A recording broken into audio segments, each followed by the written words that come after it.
Now before we start the video, I do have to remind you that this video is not for those who are still grinding for the event currency. If you still need the things that are in the event shop, do not waste any serum onto farming shards when you don't need to. The event currency, exchanging for materials, cogs, and memories are so much more important than this. But this is just a video for those after, like, you know, when we don't have event, we're kind of in like the dry content period where you don't have anything to do besides logging in and doing the daily quest and everything. This is where what you should be doing during that time. Alright, now that we've got that out of the way, let's talk about something that you have to do absolutely every day when there's no content in the game, where you're just basically clearing the daily quest and logging out afterwards. How do you manage your stamina?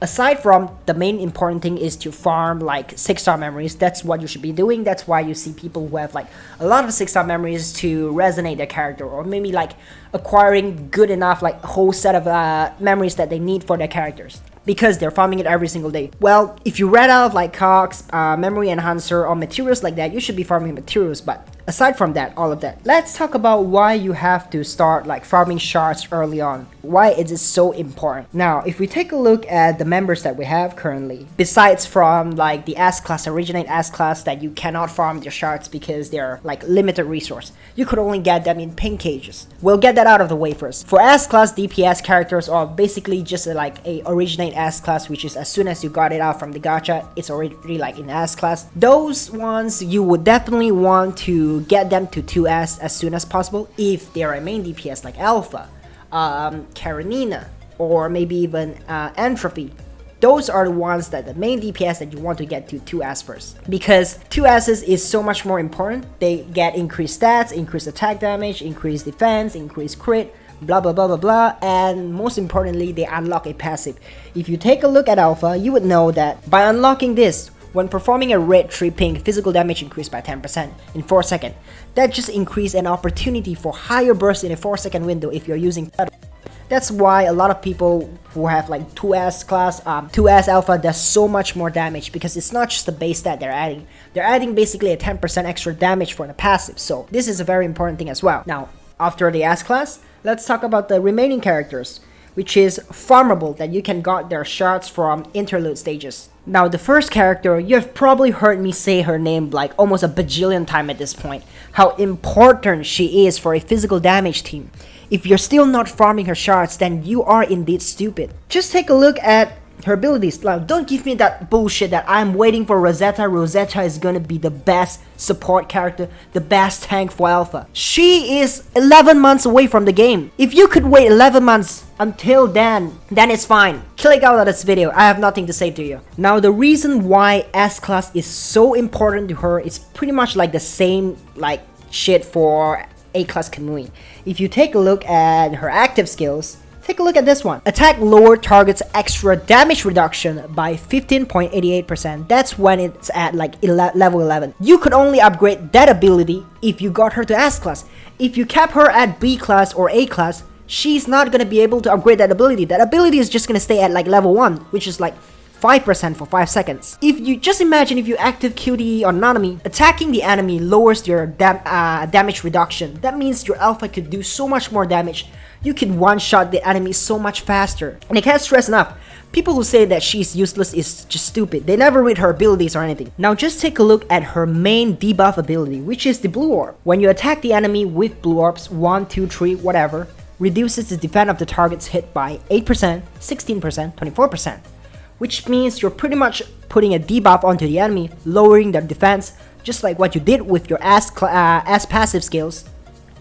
Doing damage using this ability reduces your defense, so that just means that you could give your alpha, your whatever, whoever you're using, Bianca, Entropy, or whatever, like Watanabe, it just gives your main DPS so much more space to do so much more damage. Why aren't you investing a resource into her? Why aren't you farming her to S class? You don't need to get her to like double S, triple S, triple S plus. Like, for now you don't need to. That's kind of like an end game thing. But getting her to S class is so important, alright? Remember that. Make sure you start farming. And one more thing, the fact that she could be using this weapon, I don't consider this weapon as like 5-star. It's pretty much a 6-star at this point. Attack have 30%, inflicting a broken armor, reducing the enemy's defense by 5% for 3 seconds, could be stacked. Again, another debuff weapon that you could use on only Nanami character, only a chainsaw character, which is Nanami. Guess what? She is one of the best, like if not better than Rosetta, of course. Rosetta is an original S. She's made to fit Alpha, but besides Rosetta, Nanami is the second like best tank for the DPS team. You could be shredding armor here and there, reducing your armor pretty much to like 20 or 30, you know, just so that you can one-shot them immediately, doing so much more damage, getting so much more score in the pain cage, ranking so much higher. Just farm her shots. It's that simple. Listen to me, you're not gonna regret, trust me. Now the second character that I want to talk about is A-Class Kamui. It's kind of stupid, but you guys, just because A-Class Kamui looks the exact same, even the exact same person like the S-Class Kamui, doesn't mean that they do the same thing, alright? This does dark damage. This is a tank. Maybe you could use him for a sub DPS for now because the enemies are weak. This is a tank made specifically for dark team. You could use him on your physical damage team, but if you have A-Class Kamui, why would you bother using S-Class Kamui as your physical damage team tank? We're using him, just give me a second, where he basically have the same ability as the B-Class Nanami. Normal attack, lower target's damage reduction by 15.88%, just exactly the same like B-Class Nanami. That's why this is so good for physical team as well. Physical damage team as well. Now if you want to compare using like a S-Class Kamui, maybe S-Class Kamui is a little bit more tanky, deals a little bit more damage, but in the end of the day, S-Class Kamui, I'm not sure about that, but don't judge me. S-Class Kamui might have an ability same like this because they're a tank. Attack might decrease the enemies like what? Dark damage reduction? Maybe that, or maybe like dark damage resistance. That's what the S-Class Kamui is for. A dark team, not physical team. So if you're running a physical team, there are so much better options. B-Class Nanami, A-Class Kamui. Why would you bother? Just because they're S-Class doesn't mean they're better than A-Class or B-Class. There's things that have to fit to a certain things, not just like the best quality fits all, right? They have different purpose. S-Class Kamui is for dark team, A-Class Kamui is for physical damage team. That should keep you in mind. And also, he does the Kimochi Yokata meme, so that makes her so much better, alright? That's why I love this character more than the S-Class one. Alright, that has nothing to do with the video. Next. And also, remember if you have time, farm him. I think you could farm him in the interlude. Probably, because he is an A-Class. Get him to S-Class, the same one, to unlock that damage reduction skill, passive. Now the third character, A-Class Karenina. You don't have to farm her to like S-Class, it's not important. Maybe you add a little bit damage if you want to make her a sub DPS, but for those who haven't owned her, maybe for those who have participated in the alpha banner, you might get her already, so this is not important for you guys. But for those who haven't participated in the banner, or maybe who have participated in the banner and haven't got the A-Class Karenina, having A-Class Karenina in the war zone is so much more different than not having her. Like, you could be clearing to like wave 6, wave 7, and wave 8 with A-Class Karenina. Without her, you might be stuck on wave 4 or wave 5, regardless of how much damage you actually do. Because if you're gonna have to run to kill the mobs one by one, guess what? It's gonna take longer to kill them all at once, because this character has the ability to gather all the mobs in one place so that you could use your AoE character DPS to one-shot them. I know B-Class Liv does the same thing, but B-Class Liv requires you to kind of actively using her abilities, right? You have to have like the yellow orbs so that you could gather them in one place. But Karenina, guess what? Her active skills with the blue orbs could gather them together, yes, but her QTE does the same thing as well. That's why she is so valuable in the war zone. If you don't have her, just go to her interlude. I think you can farm like 4 shots a day.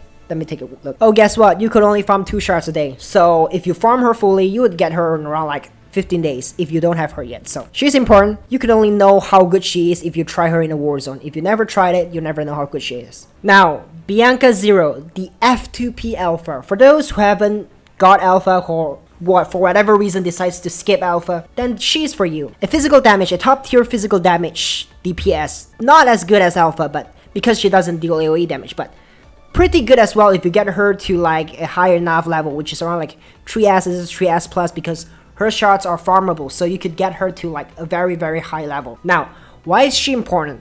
She is important only if you don't have a physical damage DPS for your pain cages. She is absolutely terrible in Warzone because she doesn't have AoE damage. Now it is true that S class, maybe if you get him to S class or 2S, she's not as strong as a single S alpha, but if you could get her to like triple S or triple S plus, she might have a chance to compete with alpha. Maybe just a tiny little bit chance to compete with alpha because she does a lot of damage as well. Maybe you think that, oh, getting her to like triple S plus, man, that's like a few hundred shards. That would take me forever, but guess what? You might pull her dupes in gacha when you're attempting for the future banners. Farming day by day, getting 2 shards every single day is how most F2P players get to like triple S class for this type of character. It's that simple. There is no shortcut unless you're willing to pay premium currency for this character, pulling dupes to get her to triple S class. Besides that, there is no other way. Just do your daily quest and then just start farming. Farm. Besides that, you got nothing better to do anyways. Just farming this game. This is how the game works when it's in like the dry period, right? There's no content. All you come back to the game to do is just daily quests, farm for shards, do the dorms or whatever, and then just log out. That's it, because this is a casual game. Now for B class Liv, all I can say is this kind of character that requires you to get her to like triple S to start using her as a support. You could use her early, but she really doesn't do anything to your team besides providing you healing or making her as a sub DPS until you unlock this ability. When Liv is in reserve, physical damage of allies on the field increase by 10%. Now, a lot of people are going to say the same thing like what I said for A-class Bianca. It's just like, man, farming her to like triple S would took forever. But guess what? The sooner you start farming, the sooner she's going to reach triple S. It's that simple. Start farming now. She's one of the few important characters for like physical team in the late game where, you know, more contents are about to be released. Now, farming B-class Liv to like triple S is important, but I kind of forgot to mention, you have to prioritize A-class Liv first. Take a look at her abilities. Why is she so important? This ability, within the Iron Field created by X Lightning Lure, lightning damage of all allies increase by 20%. 20%. We all know that the future S-class banner that's coming is definitely going to be S-class Bianca. And guess what? S-class Bianca deals lightning damage. She's gonna be coming 2 to 3 months. I don't have the accurate timing. It's up to you to ask for those who are more experienced than me. I don't know when she's coming, but I think the estimated amount of time is probably around like 2 months. 2 months and a half, pretty much. If the global decides to speed up the process, then maybe it would take less than 2 months. This ability is what you use when you proc like the QTE, where you have this one, the Nanofield.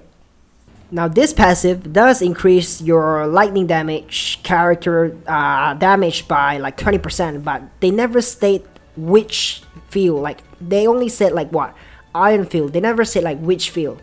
Is it A-class Liv's QTE's healing field, or does it have to be like when you're trying to use like A-class Liv actively using her red orbs and blue orbs to kind of proc the lightning lure core passive to kind of stack up to like 4 stacks or 5 stacks to kind of, you know, put out the core passive healing field? Which is it? Is it a QTE healing field, or is it like the more active core passive field that you have to do it by using Liv? If any of you guys know, please tell me in the comment section below, because I'm really confused with this ability as well. But just in case, because it does increase your lightning damage DPS damage by 20%, just in case, make sure to get her to 2 S's. You're not going to lose anything. Getting her to a 2 S's increases her stat and everything, and she is a must character. A very standard character for a lightning DPS team, so you're not losing anything, so just make sure you get her to 2 S. That's it. Alright, after taking a closer look to her abilities and reading it, sorry, my fault there, it does state that QTE leaves an iron field, because it would make so much more sense, right? Using QTE, proccing that healing field, so you could get your main DPS, lightning DPS, to do more damage instead of trying to actively proc the more active like healing field, because that would leave like such a short amount of time. It doesn't have even like enough time for your DPS to do full damage. So I think this would make more sense. So it's probably a QTE. Sorry for that. And that's it. Alright, if you have gone this far into the video, all I can say is, wow, you really love my voice, don't you? I'm just kidding. Now, if you have gone so far into this video, that means that this video must somehow be helpful or somehow kind of catch your attention. So if you think it's good, maybe you can comment down in the comment section below like what I have to improve on. Maybe I should make more clear statement about what her ability does, or maybe more like practical tips that you could actually implement into your gameplay. Now, that's all I have. If you like the video, be sure to give it a thumbs up, and if you want to see more, be sure to subscribe, and I will see you guys soon. Peace!